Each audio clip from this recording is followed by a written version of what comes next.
नमस्कार प्रिय विद्यार्थियों, आज की इस वीडियो के माध्यम से हम चर्चा करेंगे केमिस्ट्री सब्जेक्ट के बारे में।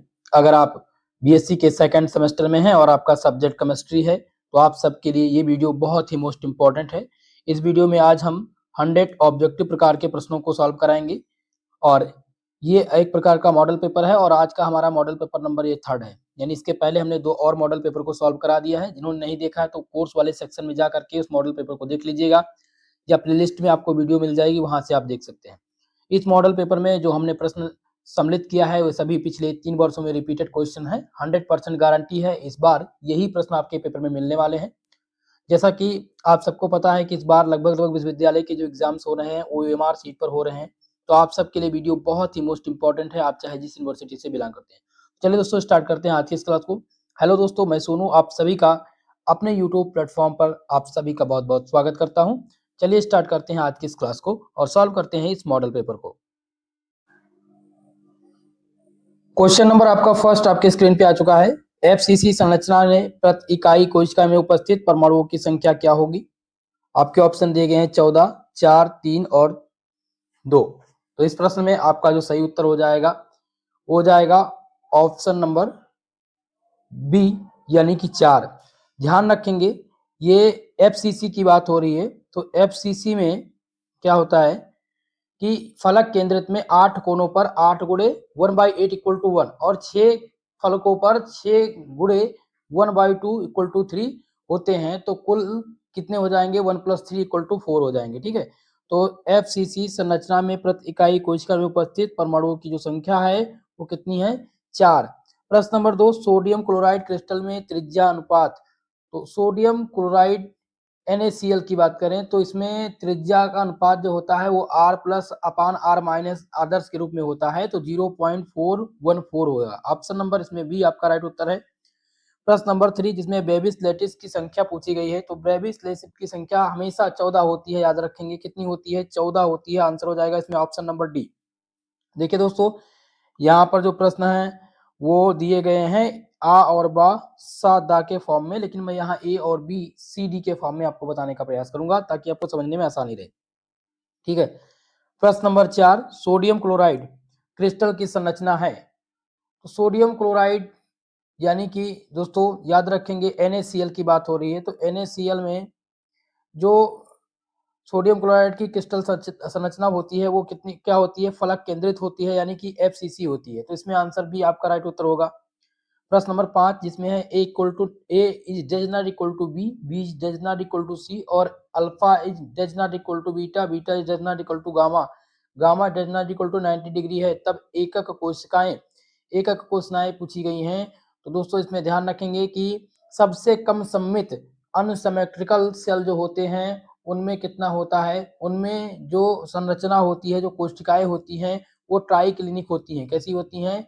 ट्राई क्लिनिक होती हैं, यानी कि त्रिनताक्ष होती है। आंसर हो जाएगा ऑप्शन नंबर डी इस क्वेश्चन का राइट उत्तर। नंबर 6, घन प्रणाली के लिए अक्षीय अनुपात A = B, B = C है, तो अक्षीय कोण क्या होगा?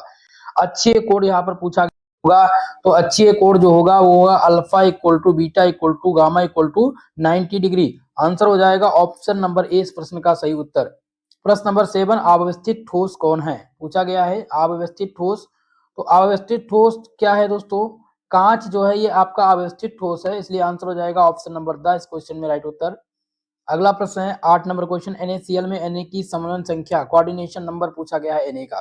तो N की बात करें NaCl-, तो Na के पास 6 होता है, Cl के पास 6 होता है, तो Na का जो Na जो है ये 6 आयन से घिरा हुआ है और Cl आयन 6 आयन से घिरा हुआ है, तो यहाँ पर हो जाएगा आंसर नंबर आ यानी ए आंसर हो जाएगा। ठीक है, 6 NaCl की जो समन्वय संख्या है Na का वो कितना हो जाएगा? हो जाएगा 6। अगला क्वेश्चन है प्रश्न नंबर 9, ग्लूकोज का कौन सा कार्बन एनोमेरिक कार्बन है?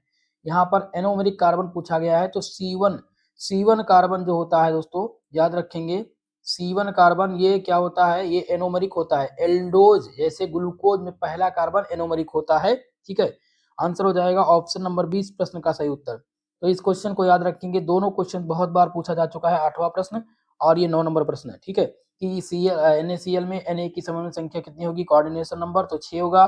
ग्लूकोज में कौन सा कार्बन एनोमरिक कार्बन है, तो C1 कार्बन एनोमरिक कार्बन है। दोनों क्वेश्चन को ध्यान रखेंगे। प्रश्न नंबर 10, मॉलिस परीक्षण का प्रयोग किसके लिए किया जाता है? बहुत ही इंपॉर्टेंट क्वेश्चन आपके स्क्रीन पे आ चुका है। पहला ऑप्शन जिसे लिपिड दिया गया है कि लिपिड के परीक्षण में किया जाता है, बिल्कुल नहीं किया जाता भाई। प्रोटीन का यहाँ पर प्रोटीन के परीक्षण के लिए नहीं किया जाता है, कार्बोहाइड्रेट के परीक्षण के लिए किया जाता है। मॉलिस परीक्षण का प्रयोग कार्बोहाइड्रेट परीक्षण के लिए किया जाता है। आंसर है ऑप्शन नंबर सी इस क्वेश्चन का राइट उत्तर। प्रश्न नंबर 11, निम्नलिखित में से कौन सी शर्करा गैर अपचायिक शर्करा है? गैर अपचायिक शर्करा मतलब हो गया नॉन रेड्यूसिंग शुगर। तो इनमें से कौन सी नॉन रेड्यूसिंग शुगर है, ये आपको बताना है।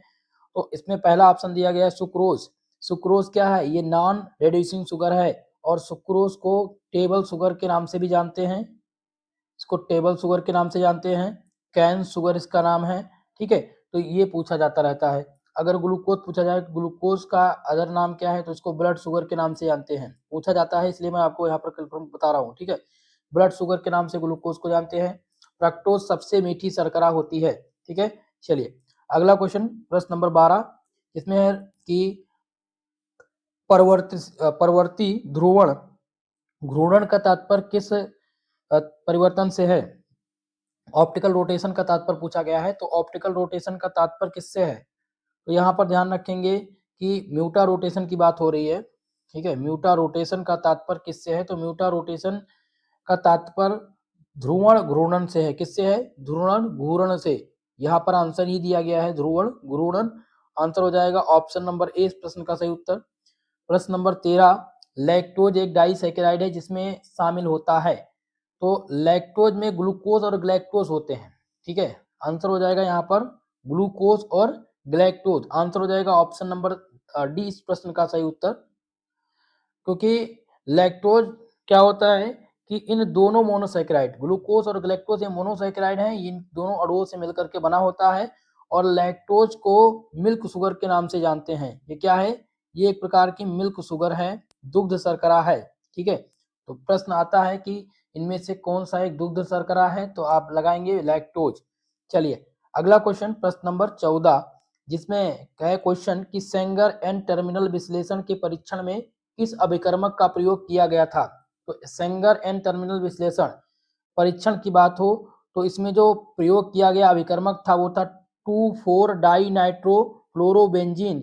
इसे सेंगर अभिकर्मक के नाम से भी जाना जाता है। अगर प्रश्न पूछा जाए कि सेंगर अभिकर्मक इनमें से कौन सा है, तो याद रखेंगे आप सभी लोग कि 2,4-डाई नाइट्रो फ्लोरोबेंजीन को किस नाम से जाना जाता है? सेंगर अभिकर्मक के नाम से भी जाना जाता है। तो आंसर हो जाएगा इसमें ऑप्शन नंबर 20 इस क्वेश्चन का सही उत्तर। प्रश्न नंबर 15, जिसमें पूछा गया है कि कौन सा एक इनमें से कौन सा एक क्रोमोफोर है? इनमें क्रोमोफोर क्या है? तो क्रोमोफोर की बात हो रही है, इसको ध्यान रखेंगे। NO2। NO2 क्या है? ये एक प्रकार का क्रोमोफोर है। आंसर हो जाएगा इसमें ऑप्शन नंबर ए। बाकी अगर आपको ऑप्शन में NH2 मिले तो ये ऑक्सोक्रोम है, COOH ऑक्सोक्रोम है, SO3OH ये भी आपका ऑक्सोक्रोम है। ठीक है, तो क्रोमोफोर क्या है? NO2। चलिए अगला क्वेश्चन, प्रश्न नंबर 16, जिसमें एलिजरीन है। एलिजरीन बहुत इंपॉर्टेंट है, एलिजरीन पूछा गया है। तो माफ कीजिएगा, एलिजरीन है ये पौधों में मजीट से प्राप्त एक प्रकार की प्राकृतिक डाई है। तो एलिजरीन के बारे में सबसे पहले तो याद कर लीजिएगा कि एलिजरीन क्या है? एक प्रकार की प्राकृतिक डाई है। ये प्राकृतिक डाई है और ये पौधों के मजीट से प्राप्त होती है। पूछा गया है कि इसमें आप क्वेश्चन को ध्यान दीजिएगा, दो क्वेश्चन तो आपको याद हो गए। मजीट के एलिजरीन कहाँ से प्राप्त होती है? तो पौधों के मजीट से। एलिजरीन किस प्रकार की डाई है? तो प्राकृतिक डाई। अब यहाँ पर क्वेश्चन में देखेंगे कि एलिजरीन क्या है। तो एलिजरीन जो है ये दोस्तों एक प्रकार का प्राकृतिक डाई है और इसे एंथ्राक्विनोन डाई भी बोलते हैं। क्या बोलते हैं? Anthraquinone dye. Answer number A इस प्रश्न का सही उत्तर हो जाएगा। प्रश्न नंबर 17, रंग पैदा करने वाले कहलाते हैं। तो जो रंग पैदा करते हैं उनको क्या कहा जाता है? उनको हम क्या बोलते हैं? ध्यान रखेंगे इसमें, तो उनको क्रोमोफोर कहते हैं। ठीक है, आंसर हो जाएगा ऑप्शन नंबर सी। क्रोमोफोर को रंग पैदा वाले का, जो रंग पैदा करते हैं यानी रंग देते हैं, वो क्रोमोफोर हैं। आंसर हो जाएगा ऑप्शन सी। प्रश्न नंबर 18 है, कौन सी डाई प्राकृतिक डाई है? तो एलिजरीन। अभी मैंने आपको बताया था ना, एलिजरीन क्या है? एक प्रकार की प्राकृतिक डाई।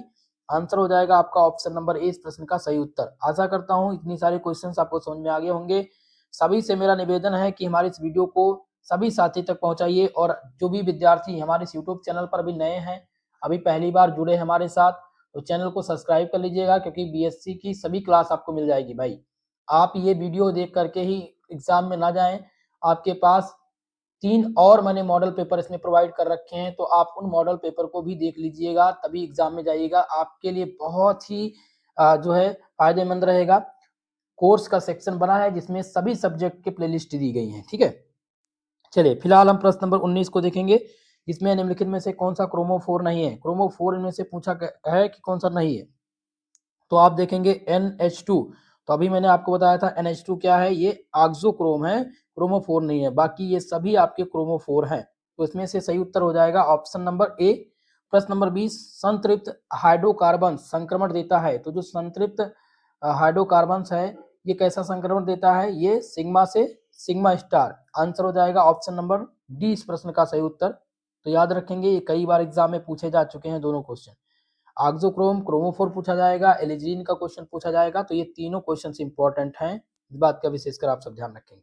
चलिए अगला क्वेश्चन, प्रश्न नंबर 21, जिनमें निम्नलिखित में से ऑक्सोक्रोम क्या पूछा गया है, ऑक्सोक्रोम पूछा गया है कि इनमें से कौन सा ऑक्सोक्रोम है। पहला ऑप्शन जिसमें ए वाला देखेंगे, तो ये क्या दिया गया है, single bond and double bond O, ये क्या है, क्रोमोफोर। ऑप्शन बी वाला ऑप्शन जिसमें देखेंगे कि NO2, तो ये भी आपका क्या है, क्रोमोफोर है। Single bond N double bond N single bond N, ये भी आपका क्या है, क्रोमोफोर। OH समूह है, तो ये क्या है, ये आपका ऑक्सोक्रोम है। आंसर नंबर हो जाएगा ऑप्शन इसमें डी राइट उत्तर। प्रश्न नंबर 22, जिसमें है कि यौगिक का रंग सबसे अच्छी तरह से समझाया गया है। तो यौगिक का रंग सबसे अच्छी तरह से बीटस सिद्धांत में समझाया गया है, ठीक है। तो यहाँ पर जो सही उत्तर हो जाएगा ऑप्शन नंबर सी। और बीटस सिद्धांत क्या है, तो ब्रिटिश सिद्धांत में रंग की व्याख्या के लिए विट ने क्रोमोफोर ऑक्सोक्रोम का सिद्धांत दिया था। तो क्रोमोफोर और ऑक्सोक्रोम का सिद्धांत किसने दिया था, तो विट ने दिया था। और ये सिद्धांत किसके लिए था, तो रंग की व्याख्या करने के लिए था। क्लियर है। चलिए अगला क्वेश्चन है, सिलिकॉन्स का सूत्र पूछा गया है। बहुत ही इंपॉर्टेंट क्वेश्चन है सिलिकॉन, और सिलिकॉन्स बनाने की विधि भी पूछी ली जाती है। तो सिलिकॉन्स का जो फॉर्मूला है वो होता है R2SiON। ये कई बार एग्जाम में पूछा गया है। आंसर हो जाएगा इसमें ऑप्शन नंबर ए इस प्रश्न का सही उत्तर। प्रश्न नंबर 24, प्राकृतिक रबड़ किसका बहुलक है। चलिए बताने का प्रयास कीजिएगा।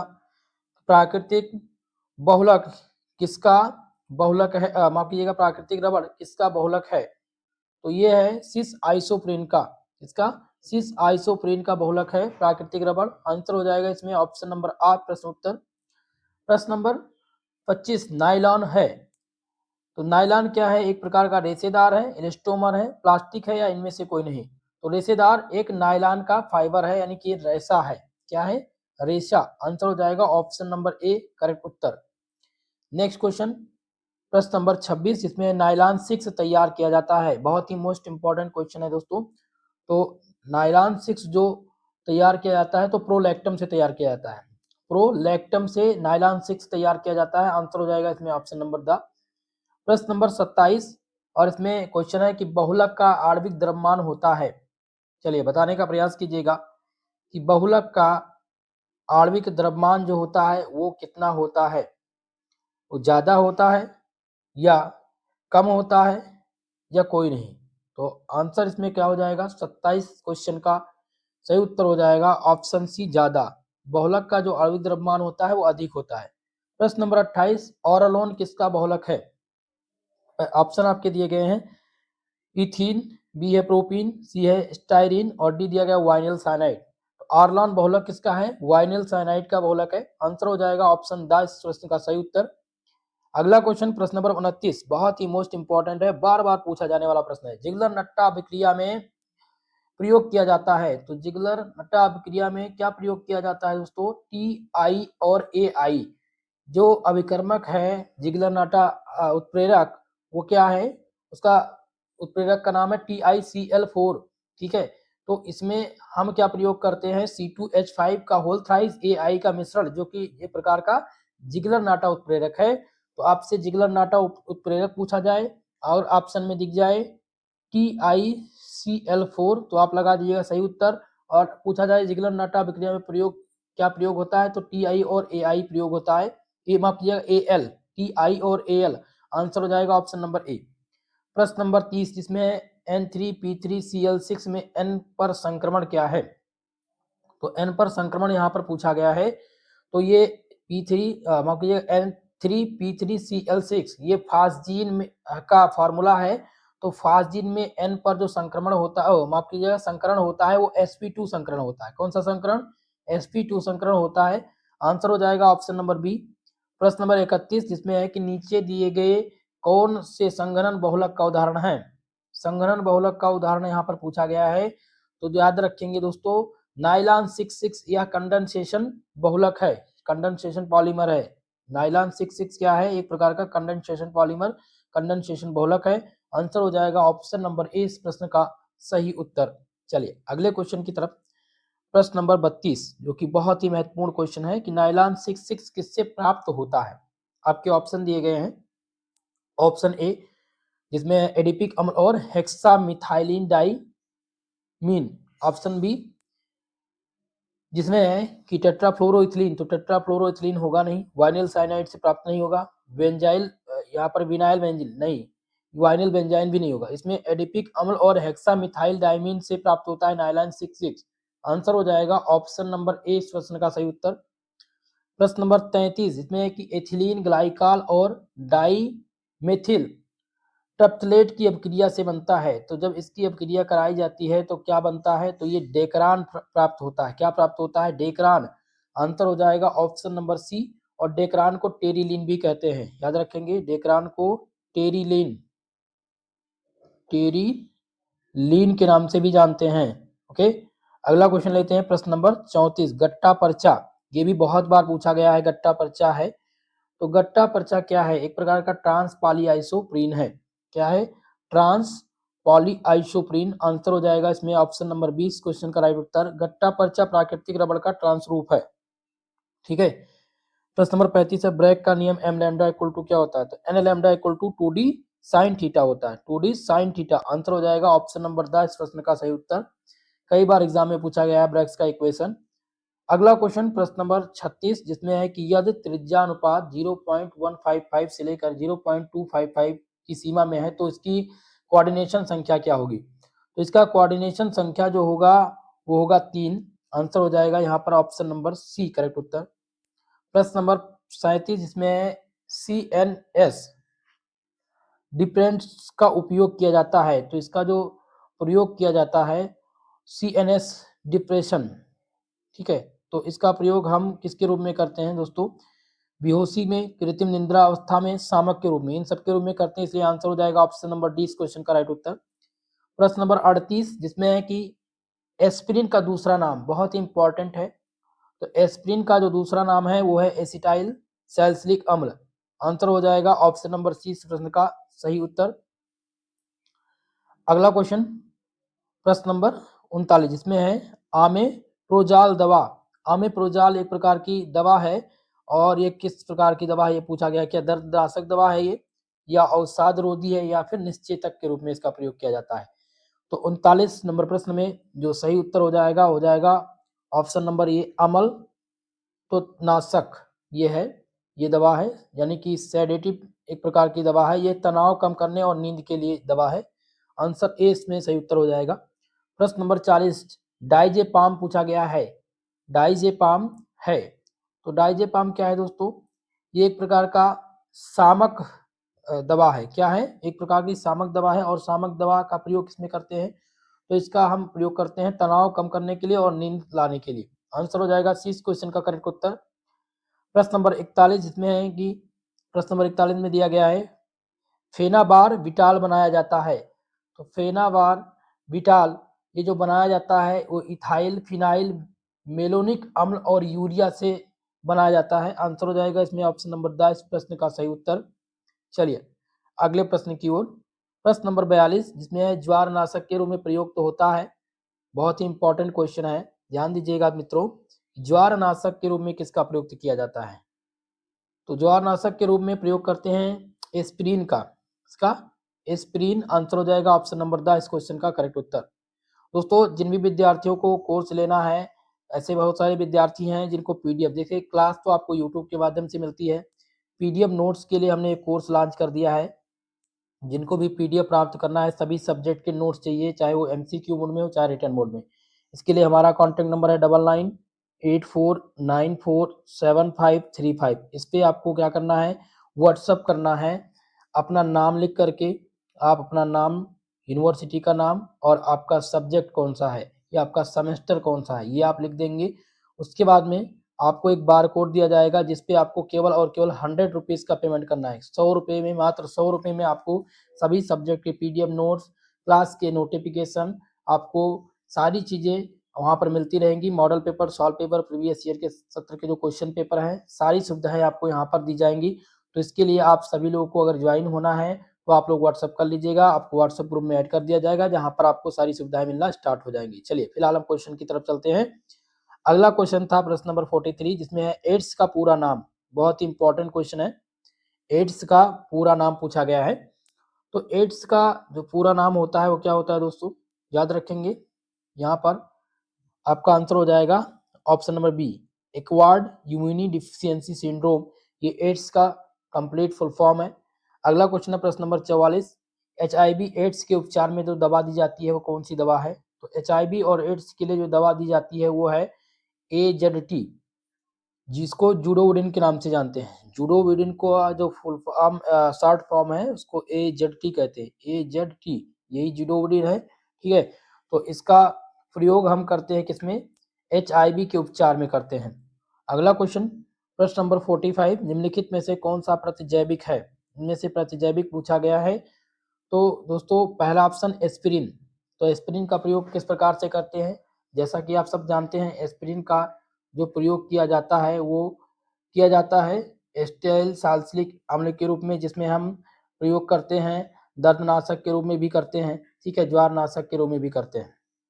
ओके, तो अब यहाँ पर है, ये तो होगा नहीं क्योंकि यहाँ पर प्रतिजैविक पूछा गया, तो एस्पिरिन इसमें होगा नहीं। 45 में ऑप्शन बी देखेंगे, जिसमें दिया गया पैरासीटामॉल। तो पैरासीटामॉल ज्वारनाशक है, प्रतिजैविक नहीं है। तीसरा ऑप्शन है ट्राइनाइट्रोग्लिसरीन, तो ये भी नहीं होगा। इसमें क्लोरोमफेनिकॉल, यही आपका प्रतिजैविक है। आंसर हो जाएगा ऑप्शन नंबर डी इस प्रश्न का सही उत्तर। प्रश्न नंबर 46, दवा के रूप में प्रयोग किया जाने वाला एस्टर कौन सा है। तो दवा के रूप में जिस एस्टर का हम प्रयोग करते हैं उसका नाम है मिथाइल सैलिसिलेट। आंसर हो जाएगा ऑप्शन नंबर सी इस प्रश्न का सही उत्तर, ठीक है। और मिथाइल सैलिसिलेट को हम आयल ऑफ विंटर ग्रीन के नाम से भी जानते हैं। अगर आयल ऑफ विंटर ग्रीन पूछा जाए तो मिथाइल सैलिसिलेट है, ठीक है, ध्यान रखेंगे। जो दर्द निवारक बाम के रूप में इसका प्रयोग करते हैं, इसका प्रयोग दर्द निवारक बाम के रूप में करते हैं। प्रश्न नंबर 47, जिसमें न्यूक्लियोसाइड और न्यूक्लियोटाइड के बीच में अंतर क्या है। तो न्यूक्लियोसाइड और न्यूक्लियोटाइड के बीच में अंतर जानने के लिए आपको बहुत ज़्यादा कुछ करना नहीं है, इसमें एक ही चीज़ का अंतर है। देखिए, फास्फेट समूह की उपस्थिति होती है कहाँ पर, न्यूक्लियोसाइड में, और न्यूक्लियोटाइड में नहीं होती है। तो आंसर हो जाएगा यहाँ पर ऑप्शन नंबर ए इस क्वेश्चन का राइट उत्तर। फास्फेट समूह की उपस्थिति के कारण हमें पता चल जाता है कि कौन सा न्यूक्लियोटाइड है, कौन न्यूक्लियोसाइड है। अगला क्वेश्चन प्रश्न नंबर 48, न्यूक्लिक अम्ल बहुलक है किसका, पूछा गया है। तो जो न्यूक्लिक अम्ल है ये किसका बहुलक है दोस्तों, चलिए बताने का प्रयास कीजिएगा। बहुत सारे विद्यार्थी हमारे जुड़े हैं जो बार बार प्रैक्टिस कर रहे हैं, उनको पता होगा आंसर। तो न्यूक्लियोटाइड, माफ कीजिएगा, न्यूक्लिक अम्ल बहुलक पूछा गया है, तो ये न्यूक्लियोटाइड का बहुलक है। किसका है, न्यूक्लियोटाइड का। आंसर हो जाएगा ऑप्शन नंबर द इस प्रश्न का सही उत्तर। डीएनए और आरएनए ये न्यूक्लियोटाइड के बहुलक होते हैं। अगला क्वेश्चन है प्रश्न नंबर 49, जिसमें है कि डीएनए के निर्माण में आधार युग्मन किसके बीच में होता है। ऑप्शन ए जिसमें एक प्यूरिन और एक प्यूरिन, बी ऑप्शन है एक पिरामिडीन और एक पिरामिडीन, एक प्यूरिन और एक पिरामिडीन, इनमें दिया गया कोई विशेष नियम नहीं है। तो 49 नंबर प्रश्न का सही उत्तर हो जाएगा ऑप्शन नंबर सी, एक प्यूरिन और एक पिरामिडीन के युग्मन से डीएनए का निर्माण होता है। आंसर नंबर सी इस क्वेश्चन का सही उत्तर हो जाएगा। प्रश्न नंबर 50, जिसमें राइबो न्यूक्लिक अम्ल किस में महत्वपूर्ण भूमिका निभाता है?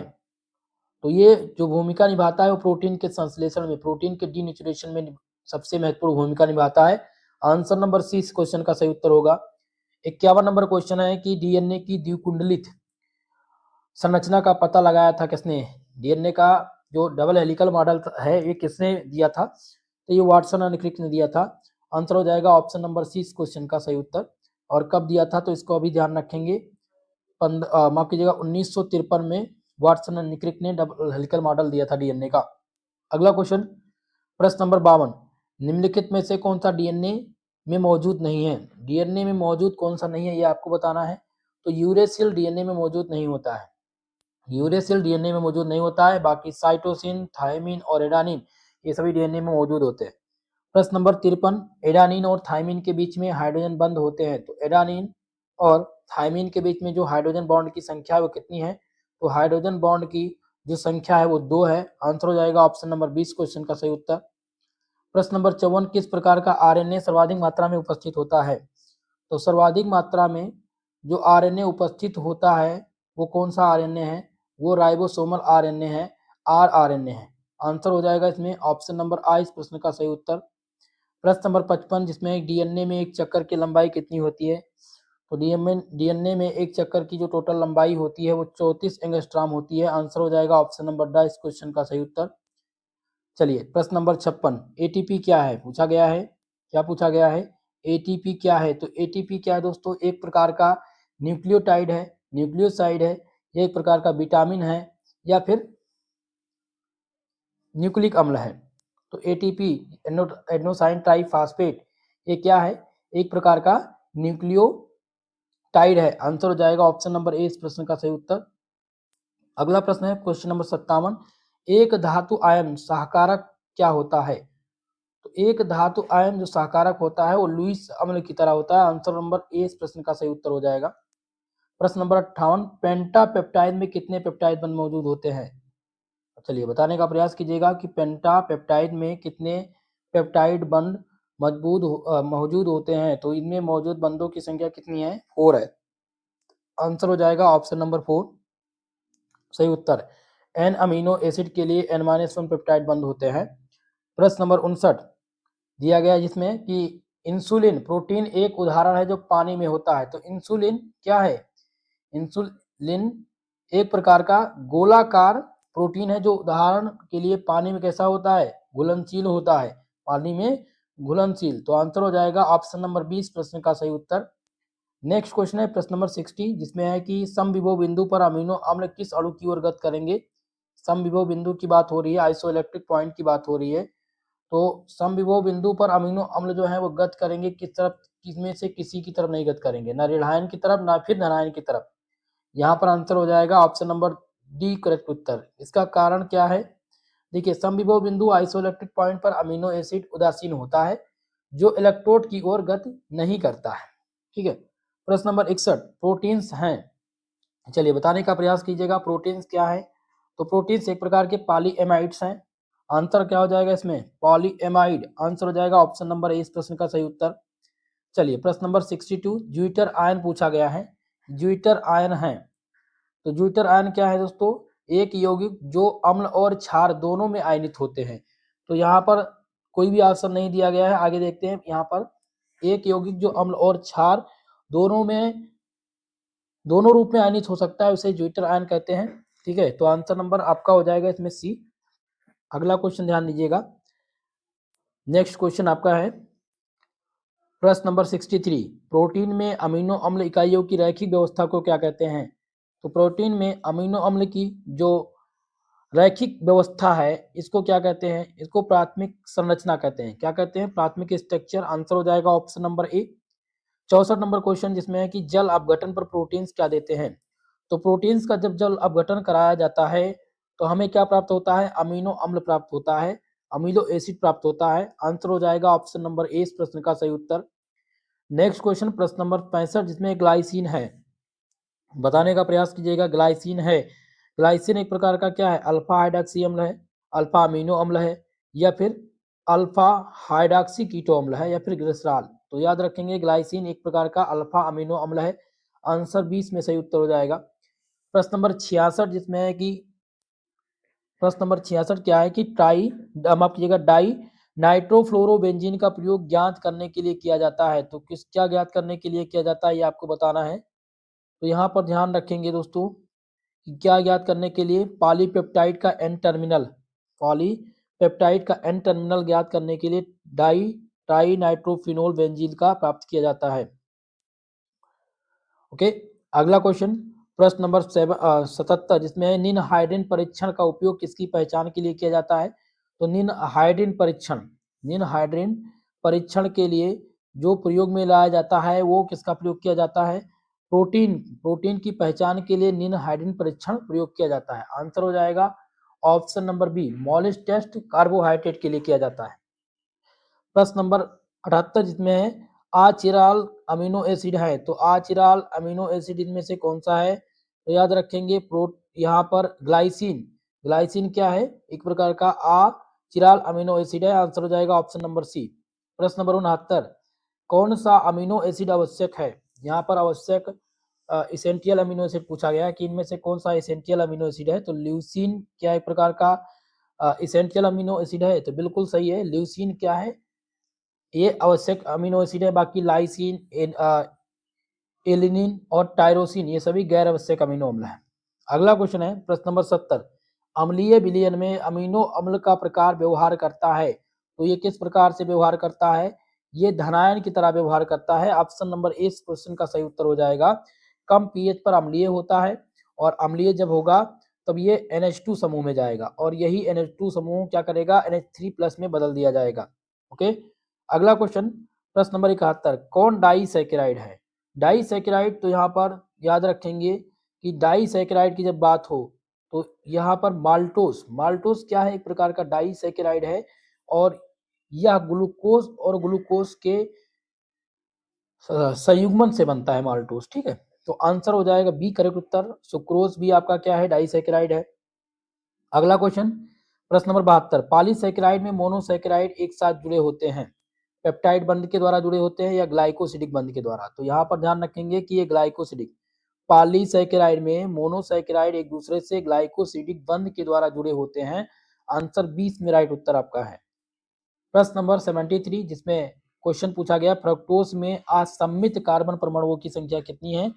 तो फ्रक्टोज में असम्मित परमाणुओं की जो संख्या है वो 4 है। आंसर हो जाएगा ऑप्शन सी इसमें करेक्ट उत्तर, क्योंकि फ्रक्टोज की खुली श्रृंखला में 3 लेकिन जो चक्रीय रूप में होते हैं उनका 4 असम्मित कार्बन हो सकते हैं। आमतौर पर उत्तर 3 या 4 के संदर्भ में भी हम इसको जा सकते हैं। ठीक है, अब यहाँ पर थोड़ा सा कंफ्यूजन है लेकिन मुख्य रूप से अगर देखा जाए तो 4 ही इसका आंसर सही होगा। ओके, चलिए अगला क्वेश्चन प्रश्न नंबर 74 जिसमें है कि लैक्टोज एक है। तो लैक्टोज क्या है, एक प्रकार का अपचाई शर्करा है। क्या है, अपचाई शर्करा। आंसर हो जाएगा ऑप्शन नंबर ए इस क्वेश्चन का राइट उत्तर, क्योंकि लैक्टोज में मुक्त एल्डिहाइड समूह लैक्टोरोल रिंग होता है। 75 नंबर प्रश्न निम्नलिखित में से कौन सा एपीमर युग्म है। एपीमर युग्म की पहचान आपको करनी है। तो यहाँ पर ग्लूकोज और मोनोस ये क्या है, ये एक प्रकार के एपीमर युग्म है।